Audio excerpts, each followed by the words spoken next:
Healthy curd recipe. Want to boost your gut health naturally? Let's make homemade healthy curd in just few simple steps. Start with lukewarm water, not too hot, not too cold, just warm enough to dip your finger comfortably. Add teaspoon of fresh curd as a starter.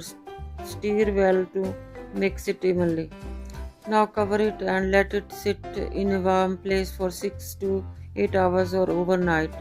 Pro tip: in colder weather, wrap the container in a towel or keep it inside your oven uh, turned off to help it set. And that's it. Thick, creamy, probiotic rich curd ready to eat and packed with health benefits. Perfect with fruits in smoothies or just as it is. Your gut will thank you. Like, share, and follow for more quick health recipes.